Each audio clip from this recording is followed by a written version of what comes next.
Sa batas, pwedeng arestuhin ang senador.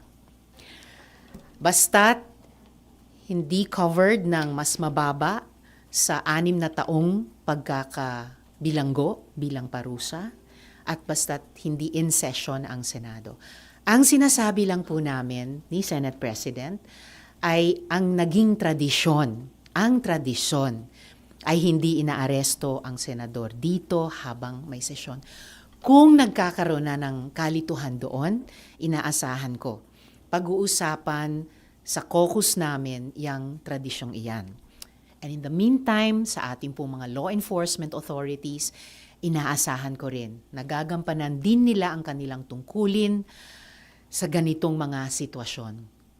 Inuulit ko po, ang pinakamataas na konsiderasyon ay accountability at consistently mula sa simula. Ako'y nananawagan at naninindigan para sa accountability sa ganitong mga kaso man ng extrajudicial killings, crimes against humanity o kahit korupsyon. Salamat po. Yes. May I have another question po. This is regarding yung Facebook post po ni Senator Trillanes. Mm-hmm. Regarding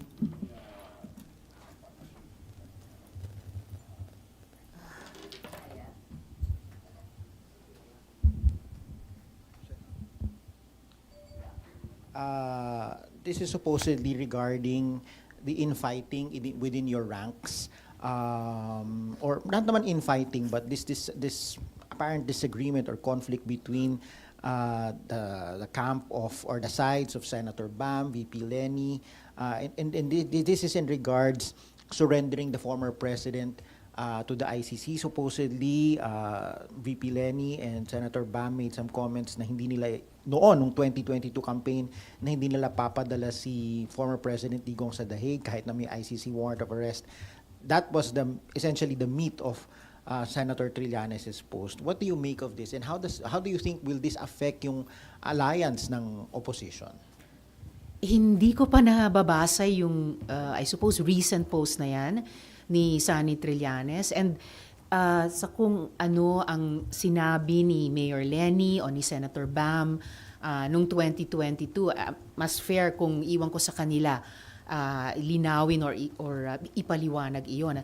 Ang masasabi ko lang, sa ngayon, 2026, nakatutok ang mga reform-minded at opposition forces sa pagbubuo ng mas mahigpit pang pagkakaisa para pumili ng aming mga kandidato whether by the end of the year or first quarter of next year.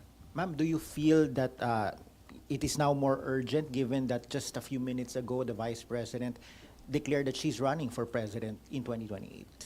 Oh, well, sabi ng mga paborito nating mga philosophers, tayo po ay may free will, so gamitin po natin. Ma'am, yung announcement ni VP Sara today to run, naging malinaw na. How will this affect the timeline of the United Opposition in terms of also declaring your own standard bearer? Nandun kami sa proseso ng pagtatakda ng aming sariling timeline. So yung free will na binanggit ko kanina ay ginagamit na rin po namin sa sarili namin. So, it remains that you will announce by end of the year or first quarter of 2027. Tama po ba? Yun yung task that we have set ourselves. Ma'am, how will that affect yung requirements ninyo sa paghahanap ng standard bearer knowing that malinaw na kung sino yung makakalaban po ninyo and that is VP Sara? Well, dahil ilang taon na rin kaming magkakasama at regular na nag-uusap, bago pa man itong recent important development, patuloy yung pag-level off namin, pagkakasundo kung ano yung aming mga requirements or qualifications na hahanapin sa aming hanay. Hindi po nagbabago yon. And qualifications are what, ma'am? Well, actually not qualifications per se pa, but yung nabanggit ko dating common values na nahanap namin sa aming hanay, no? Yung pagnanais para sa anti-corruption and good governance, yung pag-grow at pag-share ng bunga ng ating mas malakas na ekonomiya, isang tunay na pagkakaisa sa ating divided at polarized na lipunan, of course, pambansang soberanya at iba pa. Ma'am, still on VP Sara.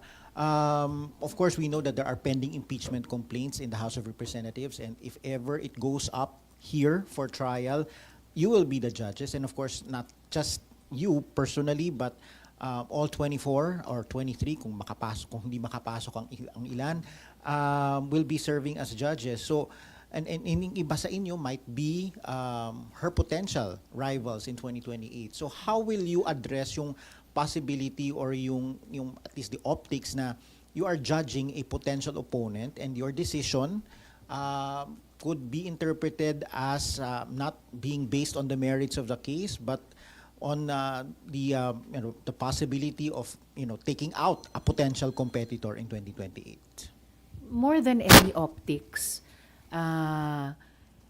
malinaw sa amin dito sa Senado na kung may umabot sa aming impeachment complaints, kami magiging senator judges at magdidesisyon kami at boboto dun sa issue batay sa mga ebidensyang dun pa lang na ipepresenta sa amin. Like most everything that comes before the Senate, usapin yan ng demand for accountability ng ating mga kababayan na answerable lahat kami na nagtatrabaho sa gobyerno, including yung highest officials natin dahil sila yung possible subject ng impeachment complaint. So ako, ngayon pa lang, hinahanda ko ang sarili ko sa posibilidad na may umabot na impeachment complaints dito. If and when that happens, magsisilbi ako bilang senator judge at klaro sa akin yung tungkulin sa akin doon. Ma'am, sorry, balik ako din sa EJK issue. Kasi isa sa inyong mga kasamahan, Senator Bam, yung nagsabi po at nakikita nyo naman po siguro medyo nag-viral po yung sinabi niya na dapat ho dito litisin sa Pilipinas at hindi sa international court yung mga issue at kaso ng EJK. May we get for the record again your stand on this? Kasi ang sinasabi ni Senator Antonio Trillanes, former senator, yung pagsasalita ng ganito ay insensitive at unfair para sa mga biktima ng EJK, para sabihin na dapat dito daw itry sa Pilipinas at hindi sa international court. Again, I leave it to Senator Bam na linawin o ipaliwanag yung kanyang sariling mga salita. Ang masasabi ko lang ay para sa aking sarili na kaya ko sinusuportahan yung pinag-uusapang posibilidad na bumalik ang Pilipinas bilang miyembro ng International Criminal Court o bilang signatory muli ng Rome Protocol. Kaya ko mula sa panahon ni na Kian de los Santos, si Kulot, si Carl at iba pang mga EJK victims, sinusuportahan yung panawagan ng kanilang mga naulilang pamilya para sa katotohanan at hustisya.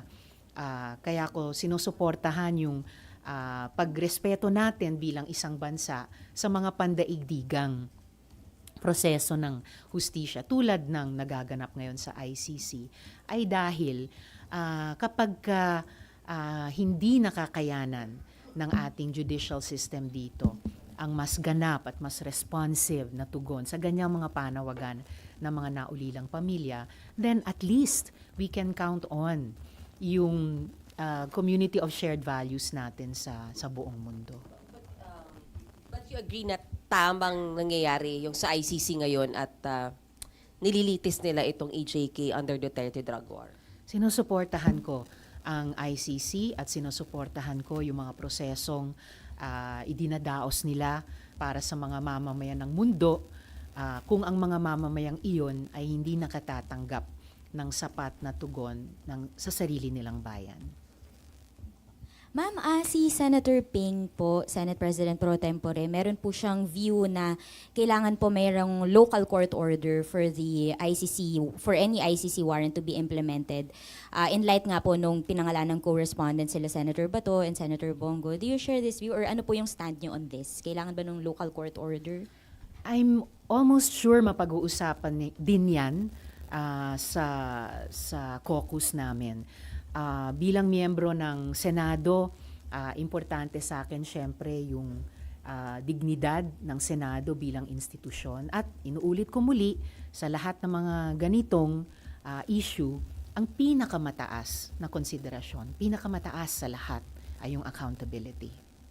So ma'am, paano po namin ma-view yung stand niyo po on it right now? Your personal opinion on it? Sa Doon po sa kung Sitwasyon kailangan, ito? yes po. yung una kong binahagi sa inyo na nililinaw ko na sa batas pwedeng arestuhin kaming mga senador.